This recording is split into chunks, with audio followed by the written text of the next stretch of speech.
আসসালামু আলাইকুম। রেনা থেকে মুক্তি পাওয়ার জন্য সহি শুদ্ধ এবং খুবই প্রসিদ্ধ একখানা দোয়া আজকে আপনাদের সামনে উপস্থাপন করব।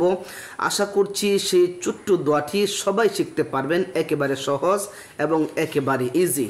রেনা বলেন বা রেন বলেন বা কর্জ বলেন বা ওই সমস্ত বিষয়গুলা যে প্যারা, এই প্যারার থেকে খুব সহজে মুক্তি পাবেন। শুধু তাই নয়, হালাল রিজিক বৃদ্ধি পাবে। হালাল রিজিক বৃদ্ধির জন্য আবার আরেকটা বিষয় হলো অন্যের উপরে নির্ভরশীলতা, মানে অন্যের হাতের দিকে তাকায়া তাকা, উনি দিলে আমি খাবো, উনি দিলে আমি পাবো, ওই সমস্ত বিষয় থেকে ইনশাল্লাহ মুক্তি পাবেন আজকের এই একখানা দোয়ার মাধ্যমে।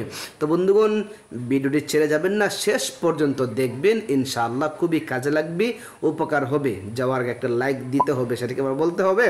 এরকম ভালো ভালো ভিডিওর মধ্যে একটা লাইক দিয়ে দিবেন ভাই।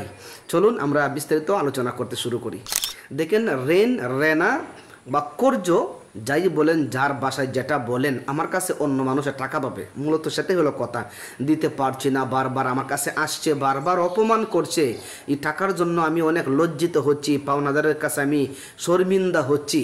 বা শর্মিন্দা তো বড় কথা, আমি যদি দুনিয়া থেকে বিদায় হয়ে যাই মানুষের রেনা পানা নিয়ে, তাহলে বিষয়টা বড় আমার জন্য খুবই খারাপ এবং খুবই লজ্জাজনক বিষয়।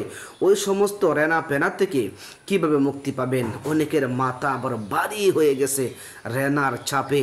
হ্যাঁ, আলহামদুলিল্লাহ, আজকে সহি শুদ্ধ একখানা দোয়া আপনাদের জন্য উপস্থাপন করব। সেই দোয়াখানি ইনশাআল্লাহ আপনি কিভাবে আমল করবেন বিস্তারিত জানিয়ে দিব। আমি আগে স্ক্রিনে আপনাদেরকে দোয়াটা দেখিয়ে দিচ্ছি, আপনারা আমার সাথে সাথে উচ্চারণ করার চেষ্টা করবেন। যদি এক দুইবার না হয়, না পারেন, তাহলে ভিডিওটি আপনি আপনার ফেসবুক ওয়ালে শেয়ার দিয়ে রাখেন, যে কোনো সময় দেখে শিখতে পারবেন। চলুন। আল্লাহুম্মা কফিনি, আল্লাহুম্মা কফিনি বিহালালিকা আন হারামিক وأغنني بفضلك عمن سواك اللهم اكفني بحلالك عن حرامك وأغنني بفضلك عمن سواك। এই দোয়াটা হাদিস দ্বারা প্রমাণিত, কোনো ভেজাল কোনো কথা নাই ভাই।